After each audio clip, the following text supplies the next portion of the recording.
Egypt is rushing to set the scene for the movement of 22 royal mummies to a new home on Saturday, lining their travel route with lights and banners and boosting security ahead of the large event, dubbed the Pharaohs Golden Parade.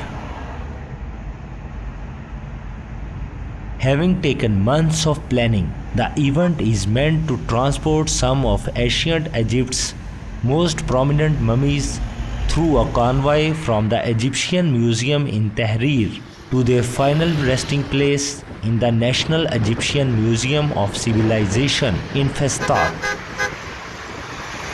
Each mummy will be placed in a capsule, explained Egyptologist Zahi Hawass in an interview, filled with nitrogen for protection. The carts carrying the mummies were especially designed to cradle the bodies to ensure safety and stability.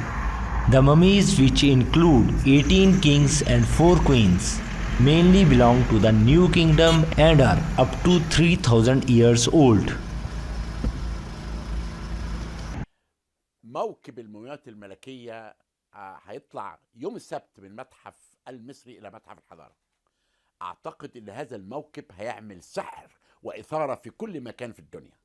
احنا اخترنا متحف الحضارة لأن احنا عايزين لأول مرة نعرض المومياوات بطريقة حضارية تعليمية وليست بطريقة الإثارة زي ما كان في المتحف المصري. المومياوات الملكية 18 ملك و4 ملكات لمدة 48 دقيقة في شوارع القاهرة. The message is very important.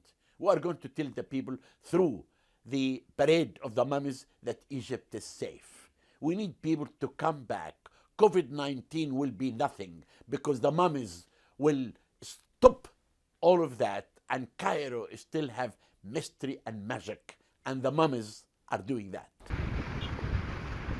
They will be moved alongside their grave goods for 48 minutes through the streets of Cairo and by Tahrir Square, where an ancient obelisk and 4 ram-headed sandstones sphinxes were placed on the square's busy roundabout last year amid contested renovations. The mummies have had a very long and complex life, said Salima Ikram, distinguished professor of Egyptology at the American University in Cairo. The parade is one of the several efforts to attract tourism in Egypt after the industry received a painful blow due to the coronavirus pandemic, dropping visitor numbers in the country to 3.5 million last year from 13.1 million in 2019. They're going on their last journey to go from one museum to another museum that is perhaps slightly better equipped to deal with them. But it is a poignant moment to think of so many of Egypt's royalty going through the streets of this modern capital. And in fact, they're going back to an ancient capital of Fustat. So it will be, I think, a very moving event. Several people have questioned, what is this event about? Who is it for? And it's for, I think, it's for many people, a variety of levels.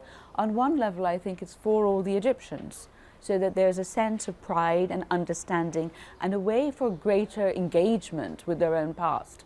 People should understand that these pharaohs are incredibly important historically and also important now because this is part of Egypt's economy. Either when Triason takes the mummies away secretly in the dark of night when no one knows, or when does it like this, but in as much of a controlled way. And certainly, on one level, by doing it like this, with great pomp and circumstance, the mummies are getting their due. These are the kings of Egypt, these are the pharaohs, and so it is a way of showing respect. The mummies to be moved were discovered in 2 caches, the earliest in 1871. The oldest mummy on Saturday's convoy will be the last king of the 17th dynasty, whose recent CT scan confirmed speculations of a violent death. The parade will also include the mummies of Ramses II, Seti I, and Ahmose-Nefertari.